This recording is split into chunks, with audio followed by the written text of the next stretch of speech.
God Built This Podcast, PODMAS edition. I'm your host, Maxine, and we're on episode 11. Here we are, episode 11. Let's get into these topics. Let's talk about perms, aka relaxers for Black women, and how the women and girls who were on the perm boxes back in the day have come and let the roosters roost, whatever the fuck the saying is, but they have come forth and declared that it was all a lie. It was all a lie. Them on the perm boxes was not a truth factor. They really didn't have perm in their hair, actually. They just had a hot press or soft press. They just had a soft comb with a hot comb and just a press and curl. They did not put the relaxer, the chemical relaxer in their hair, unlike what they were marketing. And, you know, it's so interesting how much we've been bamboozled and hoodwinked for years. There's a generations of women who have been influenced to believe that their natural hair was not good enough, was not pretty enough. And so, hey, get this relaxer. Look at the perm box. Look at the Black girl in the perm box. You want your hair like hers, right? That means you got to get the relaxer. And come to find out, all of those girls didn't have the relaxer. They just had their natural hair that was just simply hot combed. Now, for the 77% male listeners that I have who may not be familiar of a hot comb, I mean, I'm sure some of you guys may be familiar. I'm sure you have sisters. But a hot comb is no chemical attached to it. It's just simply a hot ass comb that you heat up. Back in the day, you heat it up on the stovetop. Nowadays, there's a electrical unit that you will use. I guess it is kind of chemical in a sense. But I mean, there isn't a chemical like component put into your hair as there is when you have a relaxer, the relaxer that will burn your hair off if you don't wash it out quick enough. Anyway, so yeah, a hot comb is simply just that, a hot comb that's heated up via the stove or an electrical unit, and you just comb the hair in sections with that comb, and it straightens out your kinks and curls to have a straight, looser wave look. And this is the style, still to this day. But nonetheless, this was a style that was presented to us under a false concept. The women on the boxes made it seem as though they were presenting the product of having a relaxer in their hair. And that's a lie. So there was an influx of tweets that came out a while ago of all of the girls who were on the boxes coming forward saying, no, my mama never put the relaxer on my hair. I was just used as a model. Instead, we just got a hot comb instead. And I just think about the dire effects, the dire consequences that relaxers has had on Black women. And not even on, and we'll get to the health part because there's a lot of consequences from that.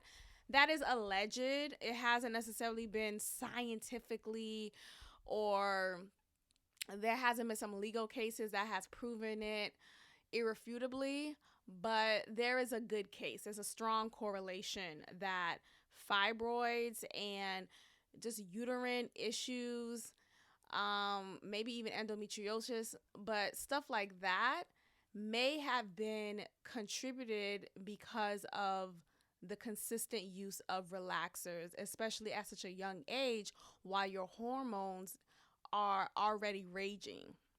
So not even onto that part of the effects. But if you look at specifically how poorly it has kept Black women's hair. You know, if you are still to this day using a relaxer as a Black woman, you see the difference in the quality of your hair from how it was when you initially started off with a relaxer to how it is now. I know a couple of women who are still getting relaxers and their hair has been or is brittle. You know, their hair is no longer thick, it's fragile, it's thinning, their edges are gone. Like, there's a lot of interesting, just significant negative results to the constant use of this chemical in your hair.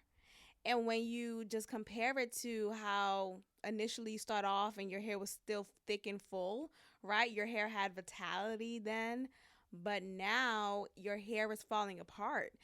And a lot of Black women still have this chokehold around the relaxer, thinking that they need it because they have yet to come into their own beauty in their natural self. I know some women close to me who are just still holding on to the relaxer for dear life while their hair is literally falling out. And I'm over here like, please come to this side. Let it go. Like, if you still want that straight in, non kinky look, just get a hot press, get a silk press, get some soft press curls every, 2 months or so. At least you're not using chemicals in your hair so consistently, if at all, anymore. But again, this was a market. This was like, we were the target audience to get this type of treatment in order for our beauty to seem valuable. So it's more of a psychological thing if you really want to look into it. Psychologically, Black women have been told that our beauty is dependent upon if our hair was straight enough. So whether you got a relaxer or you wore weaves and wigs since the dawn of time and you are still doing it to this day, it is a psychological warfare. That's just what it is. So until you fix what's going on in your mind and rewire and just reframe your thinking when it comes to your beauty and where it comes from and how your beauty is not about the aesthetic, it's about the inner core, you then will just wipe away or tear apart from the attachments that people have put upon you, that society, that these markets have put upon you. So just, I hate the damn media, except for this podcast, of course. Thank you. But anyways, I came across a video on Twitter of this Black mama who allowed her baby daughter to sit in a hairstylist chair and let the hairstylist, not even let, because not like the hairstylist is doing it on her own whim. She obviously ordered the hairstylist to make this happen, but she has allowed her daughter to get a perm. Her daughter, who is seemingly 4 years old at best. She may be really 3 or 2.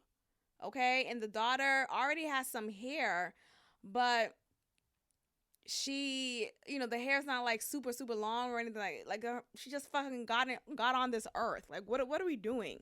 But anyway, she's in the salon chair. You see in the video that there is relaxer being put on her hair. Now, I wasn't watching it with the sound on because I typically don't really like to watch short videos with sound on. I just like to look at the aesthetic. And you could see the process. As someone who has had a relaxer, for several years, I know how the process looks like. And you could see the process of this baby girl, this 4-year-old child, getting a relaxer, getting a chemical put on her hair. Mind you, her head is not even fully shaped yet. Her head is not even fully formed yet. She is really still a fetus at this, she's only 3 or 4 years old. and she's at the salon getting a relaxer. Literally at the salon getting a relaxer. The hairstylist, she's putting on the white chemical on her hair. She washes it off. She then proceeds to do a slight trim on the girl's, like, literally, she's a 4-year-old child. She's getting a little trim. Then she proceeds to give her an obvious baby ass hairstyle, because what do you think? She's a fucking 3-year-old. Why would you give her a silk press? Like, there was no need for her to give this child a relaxer. So anyway, so she gives her like a 3-piece, barrette hairstyle with the ends braided. And it's like, you did all of this. You did all of this just for her to end up with a regular ass 3-year-old hairstyle. Like, this is child abuse.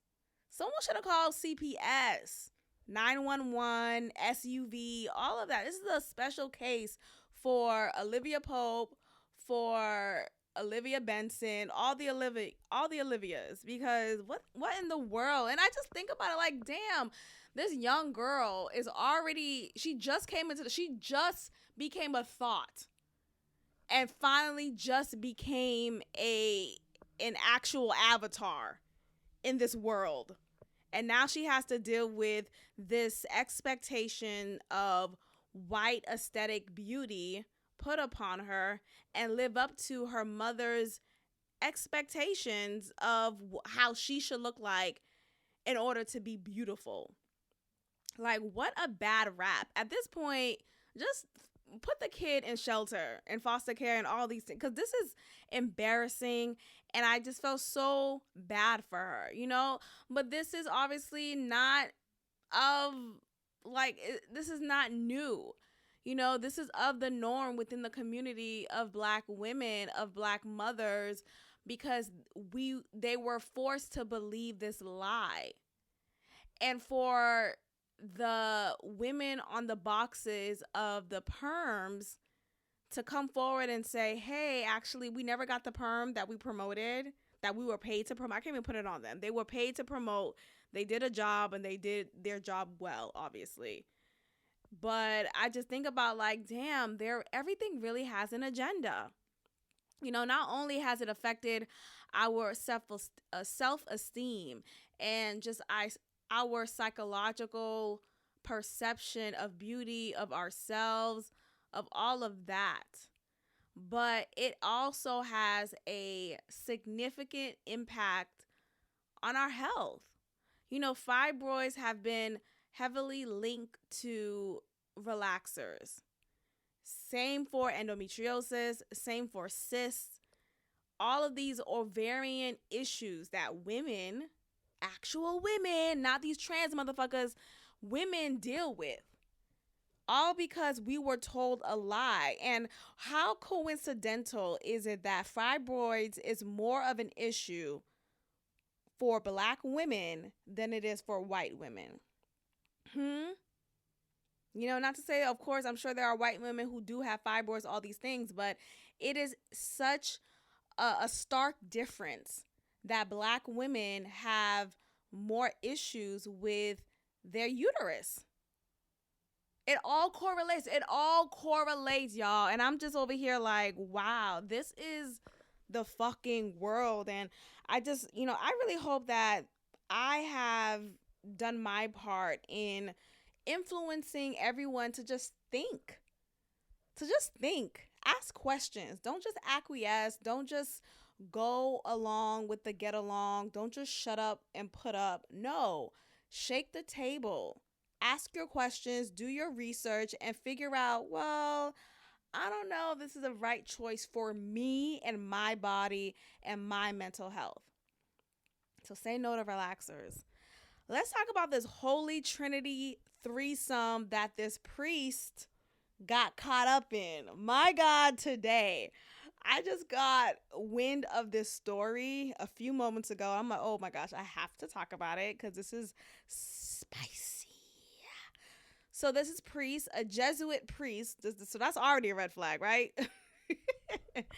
Not a Jesuit. Not a Jesuit. So his name is Marco Polo. No, his name is Marco, and so his name is Marco Ivan Rupnik. And let me just like pull him up. So he's from child. Hold on, he's Slovenian, and I'm trying to figure out where is that. Slovakian, is that something like that? I'm trying to look through it real quick, but it's like hard for me to read and do it at the same time.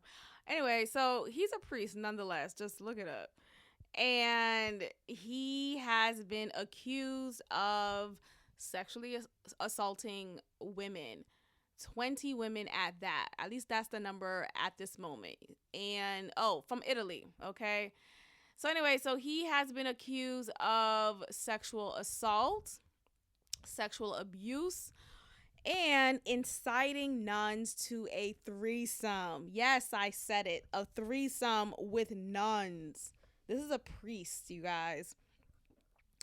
He says that he believes it was justified for him to do so, and he explained it to the nuns that this is God's work for us to join together in a threesome, because this mimics the three-way relationship of the Father, Son, and Holy Spirit. Now let's talk about this part real quick, because I think, I will be a fool to say that there isn't a correlation between sex and spirituality. I'll just like put it under that umbrella, because sex is a spiritual act, right? It is something that is ethereal. It's not like it's a high feeling, Yet, this doesn't mean that you should coerce anyone or manipulate or rape, any of that. This is definitely not a condoning of that type of action. What I'm saying is that because sex and spirituality are so greatly linked, that it is an opportunity for creeps like this guy to use it as an excuse to coerce and hurt women who are vulnerable, right? Who are genuine and pure and simply just want to do the Lord's work, simply want to worship God and be a good servant. And when you have someone of higher of leadership, one, because he is a man and he has an authority placement in their lives as the priests and them being nuns, they already feel like, well, I have to go ahead and do what he says, right? I have to follow suit and go ahead and suck his dick, right? It's the Holy Trinity, right? So child, it's hilarious, but this is the thing. Outside of this man, there are so many priests and pastors and people of the cloth who will use God as a way to get you in their pants. They will say, well, God told me to tell you to take off your clothes and let me come inside. Right? Like, this is unfortunately not new. It is not uncommon. It is very much a tactic that predators will use to get what they want, because no one wants to be the one to question God. No one wants to be the one to say, hey, that doesn't really sound right or feel right, because we weren't taught to do that, right? It was always this, and it goes back to what I've been saying all this time and earlier, in this episode, how don't just go along with the get along. Don't let people's, what's the word that I'm looking for? Conditioning upon you to just take away from your common sense, to take away from your own intellect, because all of us have that. But because of the conditioning that we've been subjected to throughout our childhood, throughout our upbringing, in some sort, we have been just been made to be zombies. And so we find ourselves in situations that now, in retrospect, we look at it like, damn, I would have never done that had I been taught to think for myself. Had I been encouraged to have these critical thinking strategies and come forth with a level of confidence and self assurance. So, this is a strange case, but it's not unfamiliar. Okay. So, he is being accused of sexual abuse, not just sexual, but of course, psychological and spiritual. And a woman he abused has come forward in an interview in the Italian media. She said that this has taken place from the 1980s as well as the 1990s, and that this has happened to more than one woman. The allegations were sent to the dicastery for the doctrine of the faith in 2021, but have not resulted in canonical prosecution. So basically, they're still thoroughly investigating the situation. Unfortunately, it may take a while, but at least now the public knows and people can move accordingly in the society and the culture that they're in. This claim has sparked controversy in the church, of course, as it has in other abuse cases handled at the dicastery. And with the church, like, people have a hard time accepting that, yeah, the people in charge, the people who you trust, who you've entrusted your children with, the pastors, the deacons, the prayer warriors, are unfortunately harming your children, and they're psychologically and spiritually abusing you. It's a hard pill to swallow, just like it would be for any other circumstance. Like, if in schools, teachers are entrusted with children that are not theirs, and they're in their company and in their well-being or just their care overall for 8 hours, if not 10, depending if you're doing after school stuff. So you have the pure betrayal, of the parents who felt like they could trust their children with you.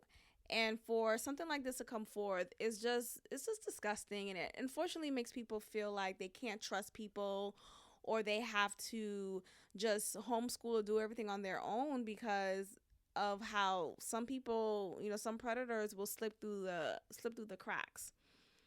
So I think about how God and religion are common excuses used, but it is done in a way to intimidate, in a way to coerce, in a way to just simply harm and promote power and dominance over someone who doesn't recognize her own power and his own power, because boys can be and have been abused as well. So, God bless, child. I mean, he is 68 years old currently. At that age, you may think, some people are just so rooted in how they think and in just how they go about life that he may not ever realize that he was or that he is an abuser and that he has done these things. Like, he may very well believe that he's doing God's work, right? Like, he may very well believe that, oh, I was just inviting the nuns to a threesome because we were mimicking the relationship between Father, Son, and the Holy Spirit. And what's so interesting about threesomes? Men who request threesomes, they always want it when it's 2 women and 1 man.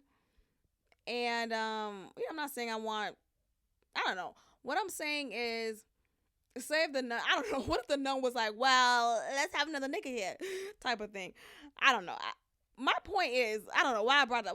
The point is, like, people, the men who ask for threesomes, it's like, you just want 2 women here. Like, what are the women? But my thing is, I think about, like, I remember I was at this girls' slumber party with some friends, and they were like talking about like their sexual fantasies and stuff like that. And one of the girls was like, oh, how they will want like two guys, like they will want to have a threesome with two guys. And I'm like, oh, okay. And I wasn't judged. I was just literally processing because I never had that desire, because I don't know, like there was just like, for me, I just never felt like safe with two men at a time in a sexual capacity. Like, let's talk about this one time. This was years ago, y'all. I'm out with my girl, and it's me and her and two guys. And she's someone who knows everyone. She's like friends with everyone. She's super like, she has a friend everywhere. And you could tell like she was feeling one of the guys, and I guess I was like serving as a wing woman. The other guy who was there, I guess it was just like, oh, well, I guess you're here, I'm here, type of thing. And he was trying to put some moves on me. He was trying to demonstrate. I'm just trying to demonstrate. No, what? He was just trying to let me know, oh, we could go to another room while they, because we're all in the living room at this time. And my friend is like kind of close with the other guy. They weren't doing anything. They were just like close. And the other guy was trying to get close to me. The guy left over, is trying to get close to me. And when I tell you I was so uninterested, I was just like, get the fuck away. I'm like, no. And I was playing ball for the whole night, trying to be the good girl, helping her friend out. But I was just so unattracted to that guy and so uninterested that, nigga, get the fuck out I need to go. So I was having an attitude. I was doing all that. And we finally left. But the point is, what was the point? I just think the point is, like, you can't expect people to just be down for stuff if they're not down for it. What was I getting at? I don't know. Well, the whole threesome thing, I don't know. I just feel like ultimately you have to, like, y'all, I don't know. Anyway, that was a weird ass moment. I just remember that so vividly. I'm literally replaying it in my mind right now. That was just such a weird moment. There was another moment. That's a time for another day. That's a topic for another day. I have a whole other story. I'm not really friends with her anymore. Well, not really. I mean, period. Me and the other girl. I'm talking about another woman at this point. Anyway, the point is, threesomes in the name of God. Come on. Like, this whole, like, let's stop it. Let's stop it here. Oh, let's go back to that part where I talk about me feeling unsafe. What I mean by that is, like, I was so taken aback when the girl at the slumber party was saying that she would, like, that's a desire of hers, because I'm just like, how do you just feel? I wasn't judging her. Like, I wasn't coming from the standpoint of judging her, like, oh my gosh, this fucking whore. No, I wasn't doing that. I was just thinking in my head, like, dang, how does she? And I reacted. I think because some people, it sounded like everyone else was like on one accord. And I was just saying, like, well, I don't really feel comfortable with that. She's like, oh, why wouldn't you? I'm like, what? Why wouldn't I? Because two men at the same time? Like, I feel like, unfortunately, you have some men who are they get so excited and they feel like, well, anything goes.